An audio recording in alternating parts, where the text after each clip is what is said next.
रामचरितमानस जीवन जीने की कला सिखाती है। पारसमणि महाराज। श्री राम के राजतिलक के साथ राम कथा संपन्न। खबर जयपुर जिले के फुलेरा के निकटवर्ती ग्राम रोजड़ी से है, जहां अयोध्या धाम के संत संकल्पदास महाराज के मुख्य सानिध्य में पिछले कई दिनों से चल रही राम कथा एवं श्री राम महायज्ञ में कथावाचक पारसमणि महाराज ने कहा कि बिना गुरु के ज्ञान अधूरा है। मानव को अपने जीवन में किसी न किसी को अपना गुरु बनाना चाहिए। केवट की भक्ति का सुंदर वर्णन किया। उन्होंने कहा कि रामचरितमानस का एक एक प्रसंग जीवन जीने की कला सिखाती है। इन बातों पर विचार करके जीवन शैली को सुधारा जा सकता है। राम कथा का यही उद्देश्य है। इसके साथ ही राम कथा के दौरान भगवान श्री राम के राजतिलक की कथा का वर्णन किया गया। इस अवसर पर पूर्व विधायक निर्मल कुमावत, हरीश कुमावत, MPS गिरिराज सिंह खंगारोद, कर्नल अजीत सिंह खंगारोद, वैद्य रामेश्वर कुमावत, लक्ष्मण सिंह, मूलचंद, गोपाल घोडेला, राजेश कुमार, अमरचंद मनेठिया, मनोहर लाल सहित अन्य कई लोग उपस्थित रहे। देखते रहिए आपका अपना न्यूज चैनल ढूंढाड़ी आवाज। आपकी आवाज सब तक।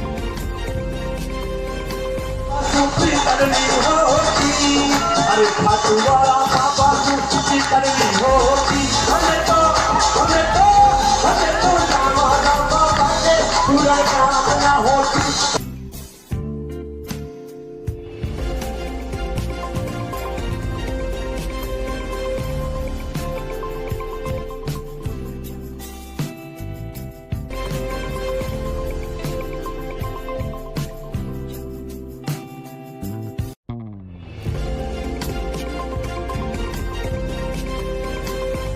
श्री राम।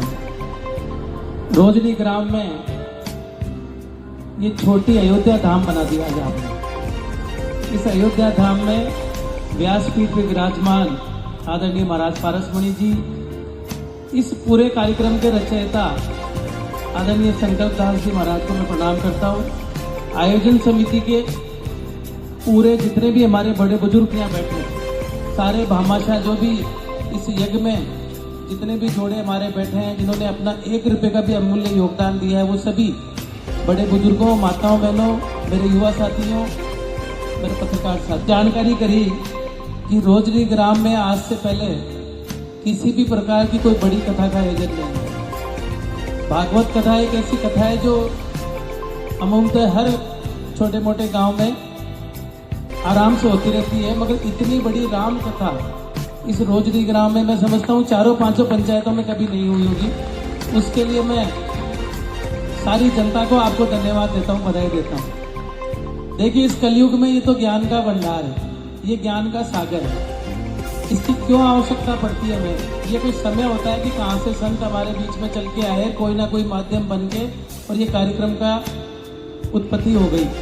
हम रोजाना घर पे स्नान करते हैं, ये माताएं मैंने बैठी है, आप दिन में 2 बार 3 बार भोजन बनाती है, बार बार रसोई को साफ करती है। क्यों जरूरत पड़ती है साफ करनी? पड़ी रहने तो ऐसे ही बनाते रहे अपन बार बार। अभी संभव है क्या ऐसा? चौका आप